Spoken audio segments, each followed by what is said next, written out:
آج میں آپ کے سامنے ایک ایسی شخصیت کا تعارف کروانا چاہتا ہوں کہ جن کے متعلق کہا جاتا ہے کہ غیبت کے شبستان میں چراغ انتظار جلانے والوں کے لیے ان کی شخصیت ایک مشعل راہ. آیت اللہ مہدی پور. آیت اللہ مہدی پور 30 سال سے مہدی پور پے واورے 30 سال سے اپنی قلم کو، اپنی زبان کو امام زمانہ کے لیے ایسا استعمال کیا کہ گویا ایک لحاظ سے حق ادا کر دیا. جب ان سے ایک دفعہ سوال پوچھا گیا، ایک انٹرویو لیا گیا درمیان میں جو آیت اللہ مہدی پور، کہ آپ نے آخر اپنی تمام تر توجہات کا مرکز فقط امام زمانہ کی ذات گرامی کو کیوں قرار دیا ہے؟ آپ فقط انہی کے متعلق لکھتے ہیں، انہی کی زیادہ بات کرتے ہیں. فرمایا آقا مہدی پور نے کہ اس زمانے میں امام زمانے سے مظلوم کوئی بھی نہیں.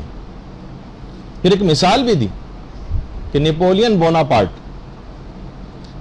بوناپارٹ اگر دیکھا جائے تو لاکھوں جرائم اس کے ہیں، نہ یہ کوئی ماڈل ہے، نہ یہ کوئی نمونہ ہے، نہ اس کی کوئی سیرت ہے، نہ اس کا کوئی کردار ہے اگر دیکھا جائے، اور نہ جانے کتنی سینکڑوں اور ہزاروں کتابیں نیپولین بوناپارٹ کی سیرت پہ لکھی جا چکی.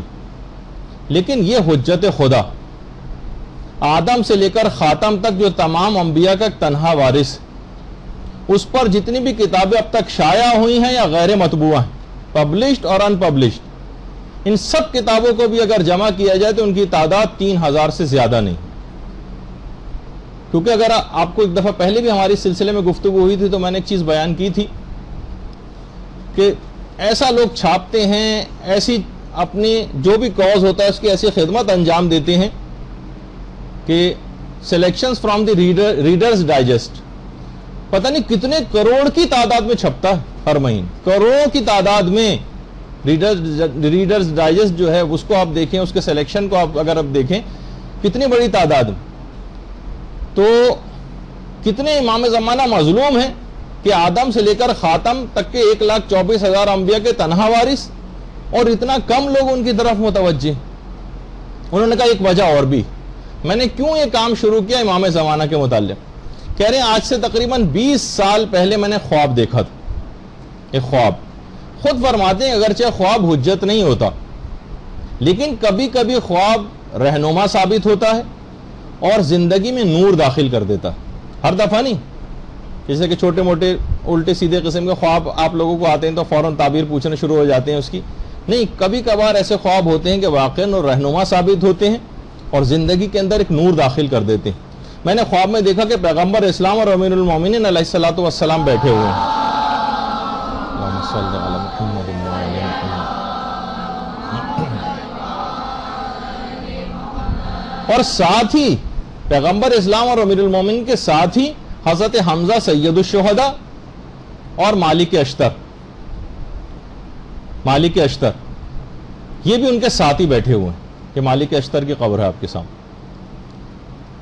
اور مالک اشتر اور حضرت حمزہ خطیب اور ذاکرین کی ایک لائن لگی ہوئی ہے اور اس میں اس قطار میں سب لوگ کھڑے ہوئے ہیں اور حمزہ اور مالک اشتر سب کو نمبر دے رہے ہیں.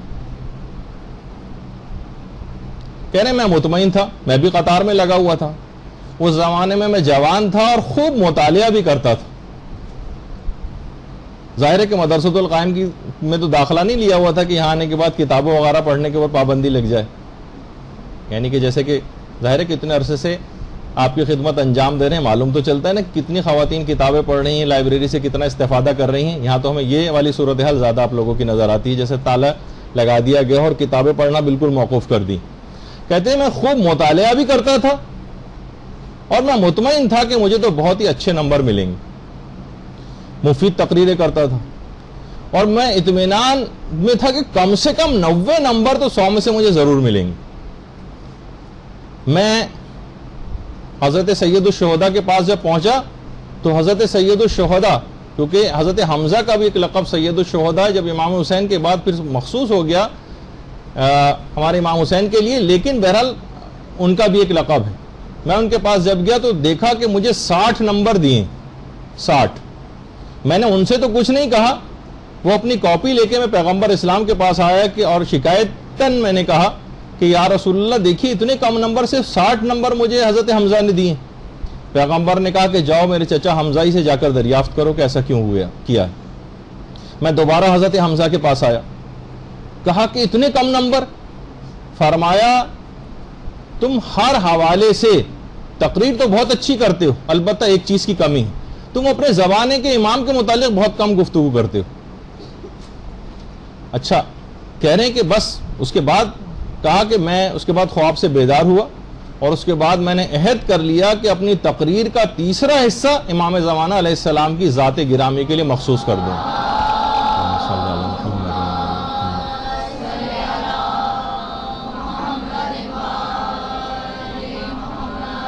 اور فرماتے ہیں کہ آج 20 سال ہو گئے ہیں میں اسی سلسلے کے اوپر اب تک کاربند ہوں۔ اچھا، اب ایسا بھی نہیں کہ 100% تقریر کا تیسرا حصہ یعنی ایک حصہ امام زمانہ کے لیے میں نے مخصوص کیا۔ پھر اس کے بعد فرماتے ہیں میں نے جب اس پہ کام شروع کیا تو اس راہ میں نے جتنے قدم آگے بڑھائے اتنی ہی زیادہ امام زمانہ کی عنایات شامل ہوتی چلی گئیں اور میں مزید سے مزید کوششیں کرتا چلا گیا۔ تو اچھا، خود آغا مہدی پور اب ماشاءاللہ بھی حیات ہیں، جو بھی کوئی جائے ان سے جا کر مل بھی سکتا ہے، اتنے سادہ زندگی گزارتے ہیں کہ ہمارے بہت سے دوست جو قوم میں رہتے ہیں کبھی کبھار کسی درس کا انعقاد کرتے ہیں اور امام زمانہ کے سلسلے میں مہدی پور کو بلاتے ہیں تو کبھی گاڑی وغیرہ بھیجنے کا کوئی تکلف نہیں ہوتا، خود بس میں بیٹھتے ہیں، بس میں بیٹھ کر آتے ہیں اور ناراض ہوتے ہیں کہ اس تکلف کی ضرورت کیا ہے، جب میرے گھر کے سامنے سے بس آتی ہے میں کہیں بھی بس میں بیٹھ کے کہیں پہ بھی جا سکتا ہوں، تو کیا ضرورت ہے ان تکلفات میں پڑھنے کی۔ انتہائی سادہ ترین زندگی گزارتے ہیں۔ خود آغا مہدی پور فرماتے ہیں کہ اگرچہ میرے والد عالم دین نہیں تھے لیکن ہمارا خاندان ایک متدین خاندان تھا۔ دیکھیے، خاندان کو دیندار بنانا بھی ایک اہم چیز ہوتی، گھر میں جب ماحول اس قسم کا ہوتا ہے تب اس قسم کے لوگ جا کر آپ کو معاشرے کے اندر نظر آتے ہیں۔ کہنے 7 سال کی عمر سے البتہ میرے گھر والوں نے مجھے مدرسے میں داخلہ دلوا دیا تھا، یعنی کم عمری سے مدرسے میں جو جانا شروع کرتا ہے وہی اتنے بڑے کارناموں کے اوپر فائز ہوتا آپ کو نظر آئے گا، اتنے بڑے کارنامے کرتا نظر آئے گا۔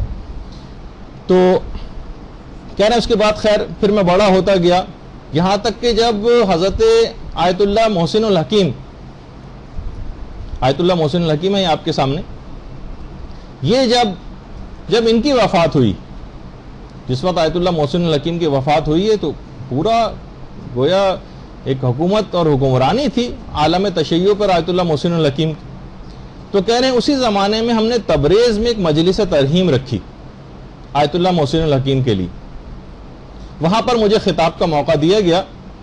تو کہہ رہے ہیں وہ حدیث جو پیغمبر اسلام سے بھی ہے، چوتھے امام سے بھی ہے، چھٹے امام سے بھی اور خود امام زمانہ علیہ السلام سے بھی، اللہم صلی علی محمد و آل محمد،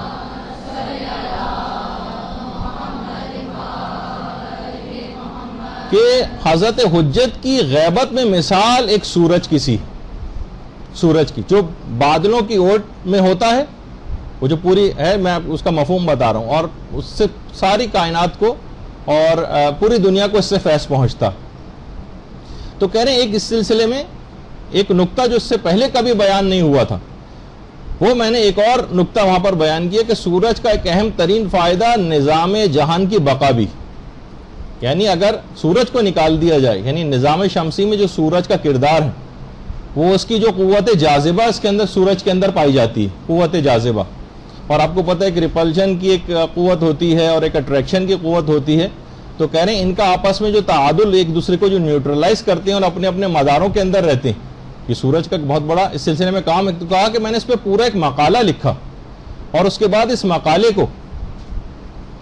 کو میں نے آیت اللہ ناصر مکارم شیرازی کو دکھایا، جو الٹے ہاتھ پہ آپ کو نظر آ رہے ہیں، آیت اللہ ناصر مکارم شیرازی۔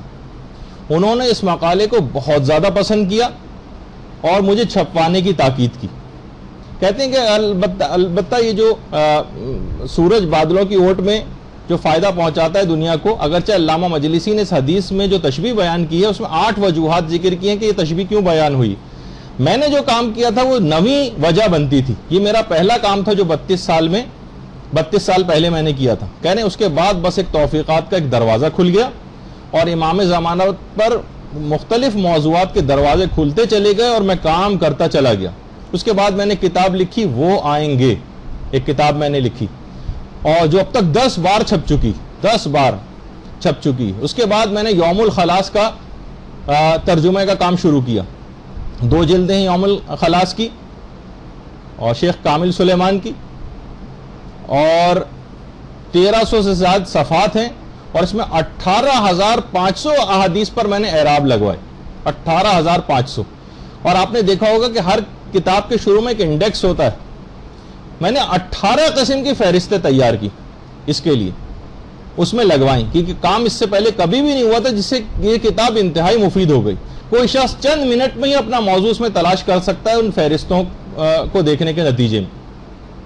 کہہ رہے ہیں اس کے بعد پھر میں نے کتاب یوسف زہرا بھی لکھی، یوسف زہرا، اور امام پر جو 40 احادیث تھیں جس میں 40 کتابوں اور 40 مصنفین کا تعارف کروایا گیا تھا وہ میں نے لکھی، جس میں 40 احادیث ذکر ہوئی ہیں. اس کی تمہید میں جو لفظ اور کلمہ ہے 40، اس کی 40 احادیث سے میں نے تشریح کی جس میں 40 کا لفظ ذکر ہوا. اور ان تمام کاموں کے سلسلے میں نے یورپ کا دورہ کیا، ترکی کا دورہ کیا، اور استنبول کا جو کتب خانہ سلمانیہ ہے اس میں 4 لاکھ قلمی نسخے ہیں، جس سے زیادہ، یعنی پرنٹڈ بھی نہیں، ہاتھ سے لکھے ہوئے. وہ میں نے ان سب کو چیک کیا، امام زمانہ کے سلسلے میں احادیث نکالی، اور اس کام میں مجھے 20 سال لگ گئے.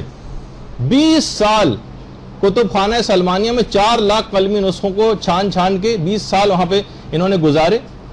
اور یہ بھی آغا مہدی پور فرماتے ہیں بہت اہم بات کہ دیکھیے ایک طبعی بات ہے کہ کوئی بھی امام زمانہ کے حوالے سے جب بھی کوئی خدمت انجام دیتا ہے یا کوئی بھی مخلصانہ کام کرتا ہے تو ان کی خوشنودی اس شخص کے اوپر اور ایک خصوصی توجہ اور عنایت امام زمانہ کی اس شخص پر ہونے لگتی. اللہم صلی علی محمد وعلی